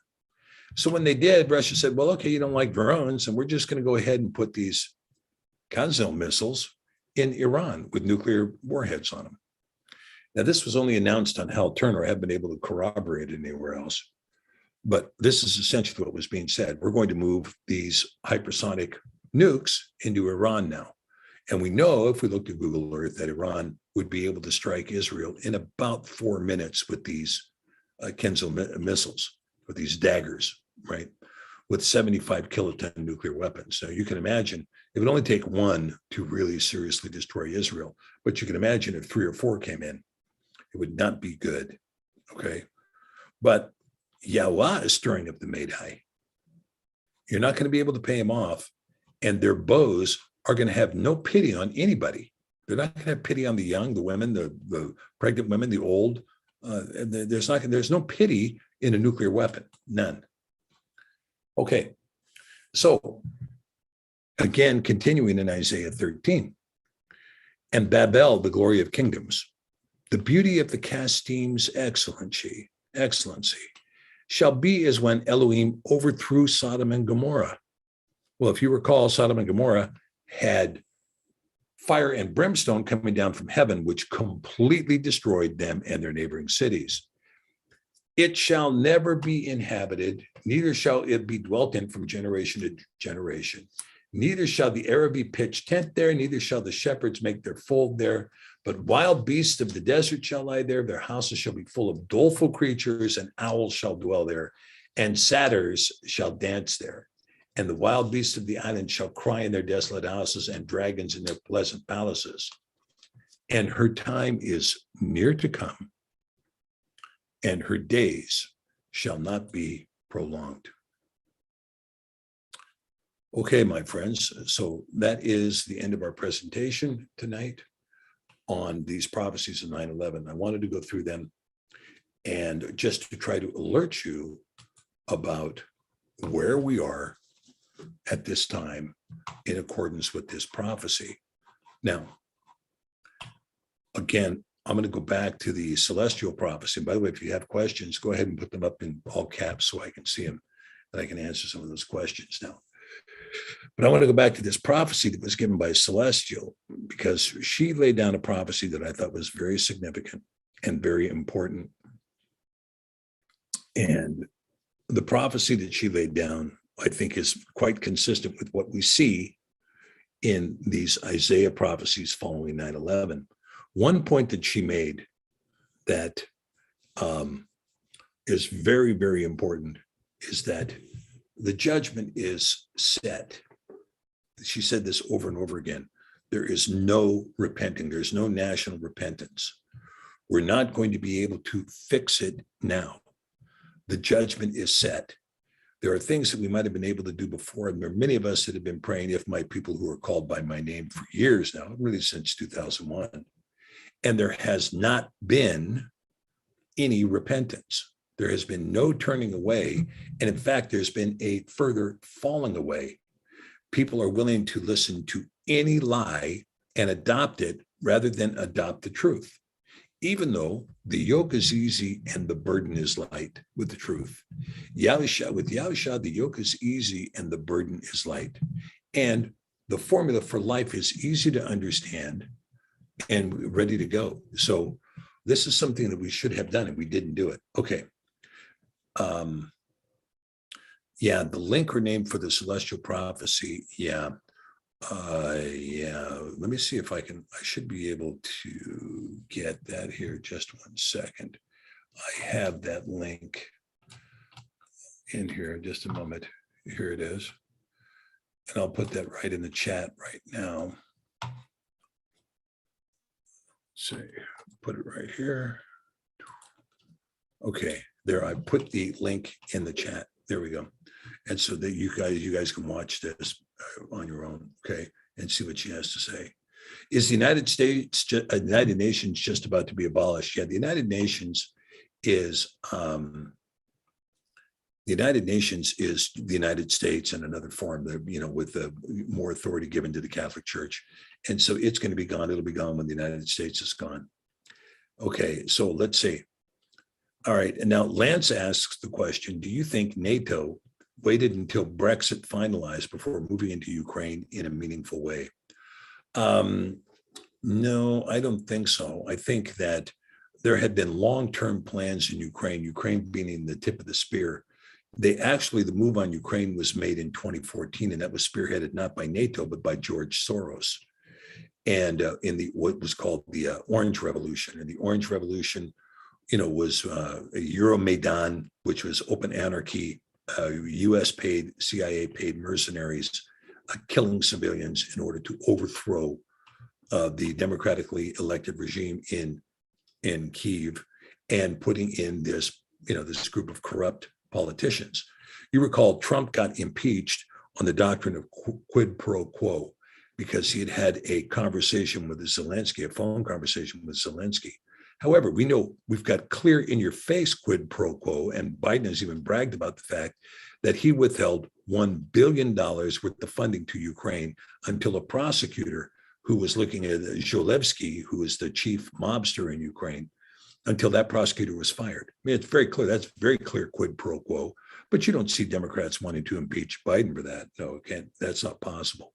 So no, the Brexit was something, I think the Brexit is something that is in the hands of Yah. The people in Britain have always had this, we're in Rome, we're out of Rome. We're in Rome, we're out of Rome. And there's a lot of people in Britain who don't want any part of Rome. They don't want any part of the Reich. And Nigel Farage is the one who said it. And I said it well. He said, look, we're not going to put the swastika up on Buckingham Palace. It's not going to happen. And what is the EU talking about building a military? I thought we'd won the war. Well, weren't you surprised, Nigel, that in fact, we weren't. And so the Brexit is something I think is in the hand of Yah. And I think there is still something in Britain where the people in Britain can come out of her. And when I'm talking about come out of her, they need to come out of Masonry, which is the official British religion. Masonry is the British religion, not Anglicanism. Masonry is the official British religion, and you are controlled by the BBC and the NHS. Those are your two dominant, not Parliament, not the Queen, the BBC and the NHS and the Masons. The Masonry is your religion, and those are the two power sources in Britain. And until people come out of that and go back into the foundations of living a life before Yah, with proper nutrition on a proper calendar and away from the dogma and the propaganda of the BBC, until you do that, the Brexit is not going to mean anything when this war comes. And the fact that the leadership, under Liz Truss, has been absolutely abominable. And her mouth is one of the chief elements that started this war in Ukraine, was her continual emasculation of Russians, and doing it in public and doing it in the public square and daring the Russians to do anything. Well, even Queen Elizabeth said, don't poke the bear in the eye, right? And yet the bear was poked in the eye. And so now the bear has come out of its cave. Guess what? And nobody likes it. And you notice how as soon as Russia won the war against Ukraine, which they have done, the CIA has admitted it, that Russia has won in Ukraine. As soon as they won the war in Ukraine, now we have to talk about Will Smith slapping Chris Rock, right? No more discussion about Zelensky, whether or not he can do another, Dancing Under the Stars movement in tight leather pants or something.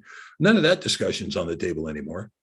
And now the question is whether or not Rambo should have punched Will Smith in the nose for slapping Chris Rock, right? Okay, so Carolyn asks, a lot of these prophecies might be related to Jerusalem. Your thoughts? Yeah, Carolyn, some of these prophecies are definitely related to Jerusalem, like stirring up Madai, for instance. That is related to Jerusalem. But most of the prophecies we talked about tonight are related to the people who said, as a matter of policy, the bricks have fallen, we will replace with hewn stone. The sycamores have fallen, we will plant cedars. Okay. All right, let's see here. Okay, so Misha Ella says, we are repenting, praying, weeping, and what else can we be doing? What happens to us?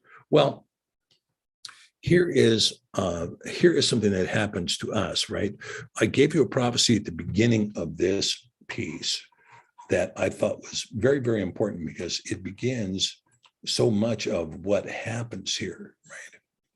Which is, thus says Yahuah Sebaot, the children of Yasharel and the children of Yehuda were oppressed together, and all that took them captives held them fast and refused to let them go. Their Redeemer is strong. Yahuah Sebaot is his name. He shall truly plead their cause, that he may give rest to the land and disquiet the inhabitants of Babel. Yahuah is looking out for his people. He's looking out for his people. So the thing that we need to be doing is this. We need to clean up our own house, okay? Clean up our own house. And this means what? Love Yah with all your heart, mind, and soul, right? Do not despise his Torah, but look at his way of living. He says, this is how you shall live. And do not oppress other believers. It's not up to you to oppress another believer. And if you can do those things, you're going to find yourself walking in the right direction. Walk in his ways, not your ways, right? So Debbie asks, do you think there will be a gathering of his people before all this comes to pass? Well, I think his people are being gathered right now, Debbie. I do think that. And his people are being gathered. We're being gathered spiritually, not necessarily physically. We're being gathered spiritually. And for those of you who have resisted the snake bite, and you know who you are, there's going to be so much that's going to be changing in front of your eyes now. Trust in Yah and what he is doing. Remember that fear not he who can kill the body, but fear him who can kill the body and the soul. We live our lives right now, and we need to live our lives in a way that glorifies Yah. Even if it means we die, we live in a way that glorifies Yah. And this is what we need to find in our life. What can we do for the glorification of the name of Yahuah? What can we do to glorify his name? And that we might be able to walk out of our paths and walk into his, right? So will he bring us into the wilderness to protect us? Well, what is the wilderness, right? What is the wilderness? And we may be in the wilderness and you don't know it, right? Okay. So I'm going to thank you for that, Michelle, on that question. Will the UK get nuked? Okay. Now, yeah. And John quotes Ezekiel saying, and I will send a fire on Magog and among them that dwell carelessly in the isles. Yeah. And the fact is that the carelessness, and I'm just going to say it, the carelessness of the language of Liz Truss, who is the British Foreign Secretary, is absolutely over the top. And it's ridiculous. She should have been pushed out of her position as soon as she opened her mouth and said the things she said, because the Russians have repeatedly told the foreign ministry, you will get nuked, you will get nuked, and you will get nuked. And the foreign ministry is like, he'd never do that. Let's just put more arms in Ukraine. Those mercenaries that were responsible for giving away the position of $400 million worth of American arms, most of them were from Britain. And they were encouraged by the BBC and other private news agencies to go into Ukraine and to fight on behalf of that corrupted government, a government that when they capture Russian troops are shooting them in the genitals and shooting them in the legs and then beating them senseless, right? Absolute violations of the Geneva Protocols, complete Nazi expression in the field. This is what that government in Ukraine is doing and has done, okay? And, so will Britain get nuked? Britain should have paid attention when Russia said, don't you come in here. Now, if this war escalates even a little bit in Ukraine, if, for instance, Poland, which has been saying we should go in with peacekeepers into Western Ukraine, when the Russians have said no NATO country enters into this territory at all. If they were to do something like that, the immediate response of Russia is going to be to strike 80 NATO targets with nuclear weapons. That's going to be the immediate response. That will be the very first salvo. That'll be the next salvo that comes out. And so that the superiority, the economic superiority and the conventional weapon superiority will instantly disappear. And that'll take place in the first 10 minutes. That'll be the first 10 minutes. And then, of course, the expectation that the NATO would retaliate by, if the French have moved their subs into position, they have some 48 nuclear weapons that are 30 kiloton subsonic missile launching systems out of subs. The Russians have got plenty of anti-missile technology designed to take just those things down. But let's assume all 48 get through and strike their Russian targets. Those are about twice as powerful as the Hiroshima bomb. They're 30 kiloton. The Russians will respond with a 75 kiloton weapon that travels at Mach 12 and will be unstoppable, absolutely unstoppable. So even though I think Macron is probably the most intelligent leader in all of Europe right now, he's demonstrating at least some ability to play chess. The rest of the leadership, Stoltenberg with NATO and Scholz there in Germany, and Boris Johnson, it's all mouth, and that mouth is going to keep running until there's no London, until there's no Berlin, right? Until there's no Brussels.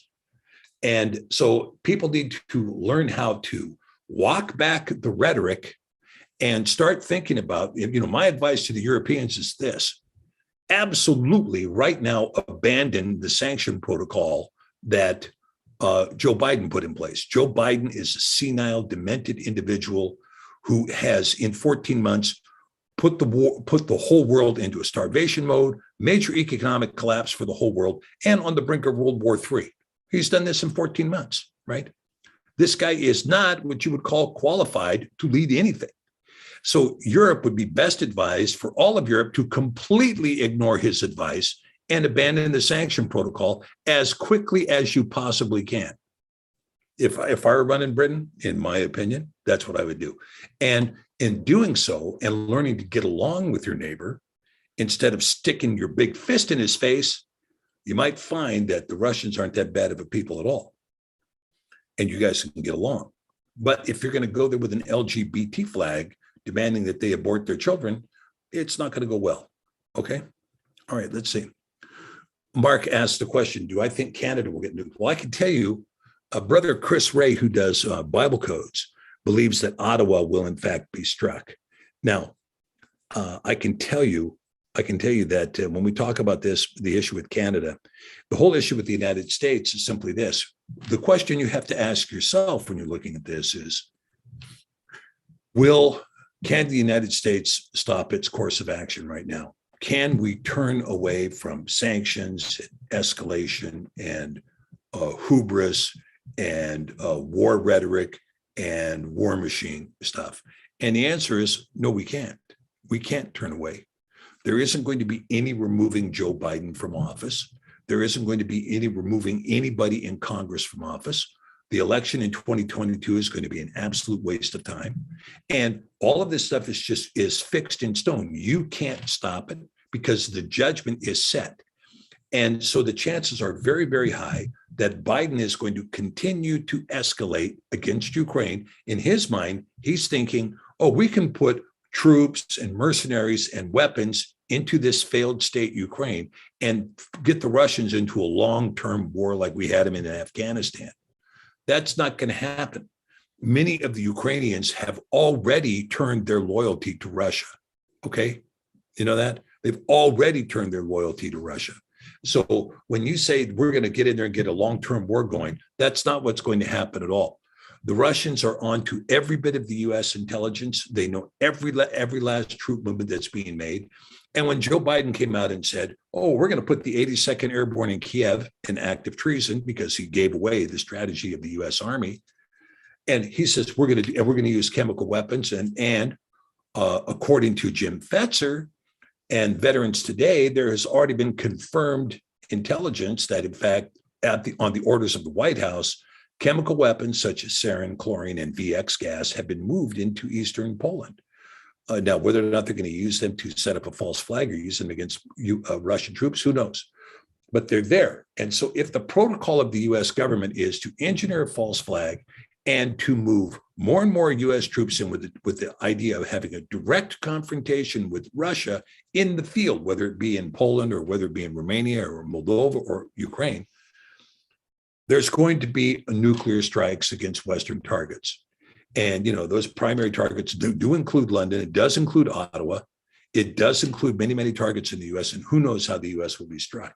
But we do know that the Russians have a weapon of indignation, which is an EMP. And if they use the EMP against the United States coming in at Mach 20, all the electricity in the United States will be gone, and it will be gone for good. I mean, it's not going to be rebuilt, not in your lifetime. Will the electric grid be rebuilt? It will be gone. It'll be gone. And so, do you just think about, 1 second we're going along, next thing you know, boom, this EMP goes off. Now we don't have any electricity for as far in the future as we could see. We're back in the 1860s, just like that. Yeah, Yahuah Bell says, we already cry out for those with the snake bite. So true it is, Yahuah. I mean, not only do we cry out for those with the snake bite, but we also cry out for those who have no will to live anymore, who've lost all hope in life. And, this is two great groups that are dying off now in droves. And they're dying off not by the tens of thousands or the 100,000s, but by the millions in this country. And yes, we do cry out. We cry out and we pray for those who have had no one pray for them, who've never had anyone pray for them in their entire life. Pray for those people, right? Okay, Davey says, can you share any of your news sources? Well, I shared one of them, which is a War News 24/7, War News 247. And it's in Greek, but you can translate it to English and see what's being said. That's a pretty good source for getting up to date on the war, okay? And that is, I'm going to recommend that one, right?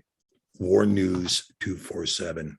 Okay, yeah, time is so short. Chavrim, cling tightly to our headship. Yeah, amen, amen, amen. Okay, let's see. What else do we have here? Oh, okay. You can truly feel the judgment is here, and it's only going to get worse, yeah. Okay, so here's Mishaela asked another question. Should we vote? I don't believe in voting, not at all. The vote is a waste of time. They pre-select everybody. Your vote doesn't mean a thing. All your vote means is that you consent to them fixing the election. That's all it means, because you're not electing anyone. And they have this entire thing completely planned out. They have all the people in place they're going to put in place. You're not going to affect it one iota. If you vote, you have walked back into Babylon. You are giving your approval to the Nazi leadership that's leading this country. That's what you're doing. Okay, what do I think about the idea that they are all in it together? Yeah, I've heard this, and a lot of people think that Putin is in it together, but guess what? The Russian self-interest is much different than the American self-interest or the European self-interest. Europeans are always thinking, how am I going to get ahead in the Masonic order? How do I move up in the Illuminati echelon? How do I get the better seat at the satanic worship? I need more power. I need more prestige. The Russians think in terms of, what are we doing for Russia? And so the Russians will sit here and tell you all day long, yeah, we're playing along with you. We're right there in the middle of you guys. Oh, yeah, we're doing all that. And then the next thing you know, they're at war with you, right? Do not underestimate Russian self-interest, okay? And so I do not believe this stuff. Oh, yeah, all this stuff is pre-planned and everybody's in agreement. And so all this is going according to Hoyle, and that we're all going to be stuck in this digital currency. Well, if we're going to get stuck in a digital currency, why did Russia do, as a matter of law, put the ruble on gold? Why did they do that? They did it as a matter of law. If they were going to go to a digital currency, why not go then? Ukraine went to a digital currency. So if you want to talk about collusion, talk about Vladimir Zelensky with the World Economic Forum, right? Which, by the way, everybody has loyalty to the World Economic Forum. That's treason. If you're Justin Castro and your allegiance is to the World Economic Forum, or if you're Chrystia Freeland and your allegiance is to the World Economic Forum, you're committing treason against Canada. It's the same thing in the US. All these guys who are allegiant to the World Economic Forum, well, we're going to do what they tell us to do. You have an obligation to live up to your oath, as if that means anything, as if there's a constitution anymore when there really isn't. Okay, before the floor, okay, let's see what else we have here. What about the space station? Yeah, Tina, thank you for that question, Tina. What about the space station? Well, the Russians are not going to put any more Americans on the space station, and the Russians are not going to lift a finger to keep the space station in space. So you're going to hear it in the near future. And of course, the news media is going to lie like a rug about what happened. And then the space station is going to come crashing down out of orbit because we don't have the technology anymore to put anything up there. all the engines for rockets in the United States are all built in Russia, right? And they got sanctioned. You can't build those anymore. All right, yeah. And so here we have Lance says voting proves consent. That's correct. I agree with that. Hookah and Bell, lights out. Yeah, that's what it looks like. Lights out. Okay, and then Misha also asked, I have invested in crypto. Is that okay? We have to remember this about crypto, Misha. And I'm not a financial advisor, but keep this in mind. Crypto also is a fiat currency. Okay, it's a fiat currency. All right.